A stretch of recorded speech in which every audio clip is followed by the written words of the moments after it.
ล่าสุดอาจารย์ติ้งลีได้ออกมาโพสต์เคลื่อนไหวชื่นชมตุนตายจากเด็กแดนไก่เด็กบ้านนอกคนหนึ่งได้เข้ามาอยู่กับอาจารย์บ่ฮู้ฮอดดอกไม้บูชมบูชาว่าเป็นแนวใดแต่ว่ามามือนี้ตุนตายได้ฮู้จักและได้ทำเป็นหมดทุกสิ่งทุกอย่างเวลามีงานสำคัญทุกๆวันศิลตุนตายจะเป็นผู้จัดเตรียมไว้ให้อาจารย์ติ้งลีครบจบทีเดียวสบายดี FC แฟนคลับทุกทานมาพบมาพ่อกันอีกแล้วทานผู้ชมเป็นเรื่องเล่าที่น่ายินดีที่อาจารย์ติ้งลีได้ออกมายอมรับเนาะถึงความมุ่งมั่นตั้งใจของน้องเอหรือว่าตุนเอแห่งเมืองล่องแจ้งเด็กน้อยบ้านนอกคอกนาคนหนึ่งเด็กน้อยอยู่หลังเขาแต่หลังจากได้เข้ามาอยู่ในเมืองเนาะเมืองศรีวิไลก็คือเมืองไทยนั่นแหละภายใต้การนำพาการบอกการสอนของอาจารย์ติ้งลีมีหลายสิ่งหลายอย่างที่เฮ็ดให้ตุนตายเนาะสิ่งที่บ่เคยพบก็พบสิ่งที่บ่เคยพ้อก็ได้พ้อสิ่งที่บ่เคยเฮ็ดก็ต้องได้เฮ็ดเพราะว่ามันเป็นสิ่งที่จำเป็นในการใช้ชีวิตในยุคปัจจุบันนี้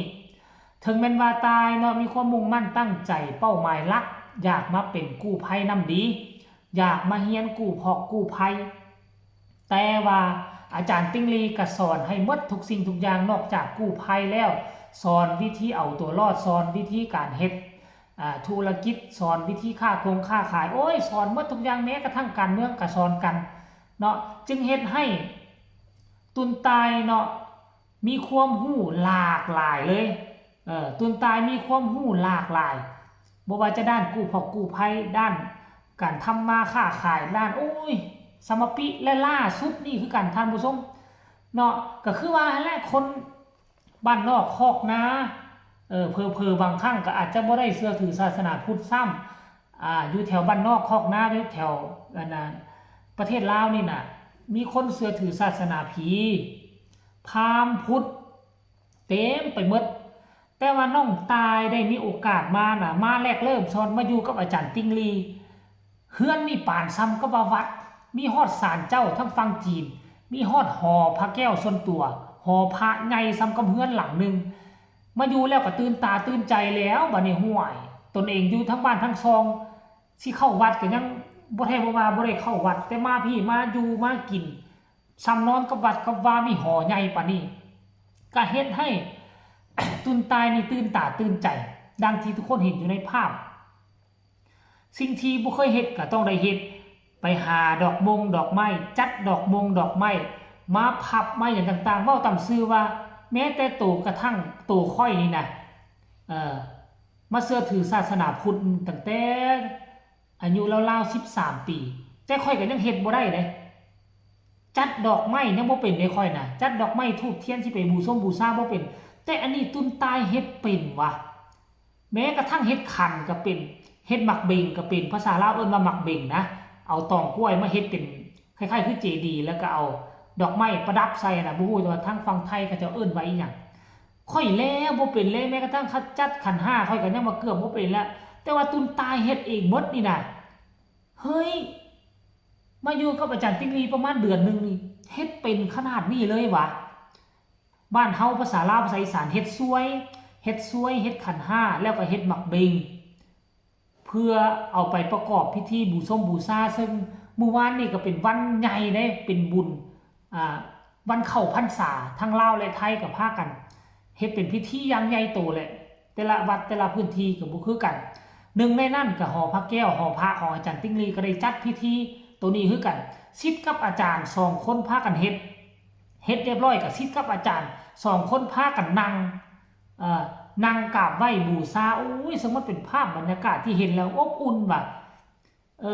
คนที่มาเป็นกู้ภัยอยู่นำอาจารย์ติ้งลีก็มีหลายคนอยู่นะแต่ว่าก็มันบ่แม่นหมดทุกคนในที่จะได้เข้าถึงเรื่องแบบนี้นะท่านผู้ชมเห็นอาจารย์ติ้งลีกับ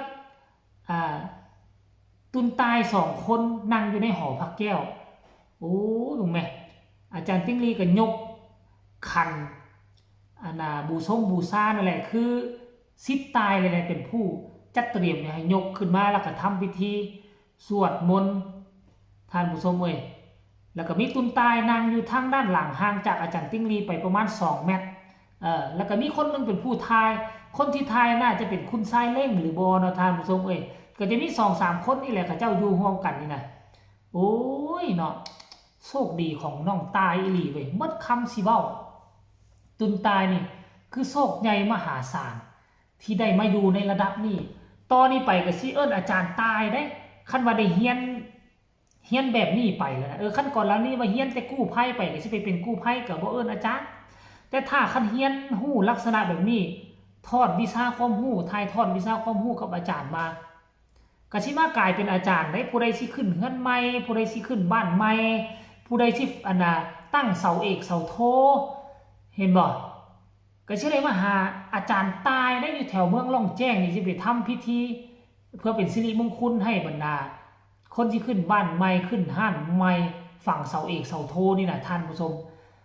แบบนี้นี่สิไปเฮี้ยนกันง่ายๆมันบ่ได้ง่ายๆได้บางคนจะต้องได้ไปบวชหลายพรรษาจึงออกมาเป็นแบบนี้แต่ว่าตายบ่ได้บวชอาศัยมาอยู่กับอาจารย์ติ้งลีและด้วยความหักความแพงด้วยความว่า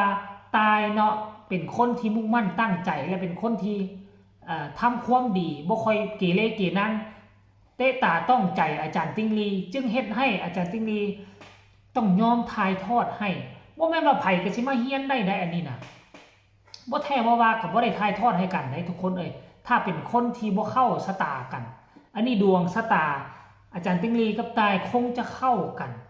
อยู่คนละที่คนละแดนต่างพ่อต่างแม่คนละประเทศเฮ็ดจังไดว่ามาอยู่ร่วมกันแล้วเข้ากันแบบอำลำมีแต่ว่าดีขึ้นไปหน้าจนว่าเฮ็ดให้อาจารย์ติ้งลีได้ออกมาโพสต์ชื่นชมขนาดนี้ก็สุดยอดแล้วเท่านั้นท่านผู้ชมเนาะเอาอันนี้ก็คือเรื่องเล่าดีๆเนาะจากอาจารย์ติ้งลีมอบให้สิทธิ์ฮักก็คือตุนตุนตายนั่นเองท่านผู้ชมตุนตายลงทั้ง2ตุนนี่ท่านผู้ชมเนาะตอนนี้ไปก็คิดว่าขึ้นกับความสามารถของตุนตายกันแล้วกันเด้อเพราะอาจารย์ติ้งลีนี่ยอมทายทอดให้หมดทุกอย่างแล้วจะเก่งกล้าสามารถจะได้รับได้ดีก็ขึ้นกับลูกศิษย์คนนี้แหละจะเป็นผู้เก็บกรรมเอาให้มันได้หลายที่สุดในช่วงระยะเวลาที่อยู่ประเทศไทยขอแสดงความยินดีกับตุนตายกันแล้วกันเด้อ FC แฟนคลับพี่น้องชาวลาวชาวไทยมาเห็นแบบนี้แล้วพวกเจ้าหูซึกแนวใดดีใจกับตุนตายหรือบหรือว่ามีความคิดความเห็นแนวใดก็สามารถส่งข่าวกันมาได้ทางใต้คอมเมนต์ยังขอคนละ1 ไลค์1 แชร์เส้นเก่าเส้นเคยบ่เอาหลายและ1 ไลค์1 แชร์เนาะขอวิงวอนพี่น้องป้องไปทั้งฝั่งลาวฝั่งไทยก็แล้วกันที่สำคัญก็กดติดตามให้แน่เนาะแล้วก็บ่ต้องกดข้ามโฆษณาพ่อกันใหม่ในคลิปหน้าสำหรับคลิปนี้ขอกราบลาทานผู้ชมเป็นเพียงสำนี้ก่อนเด้อทุกคนสบายดี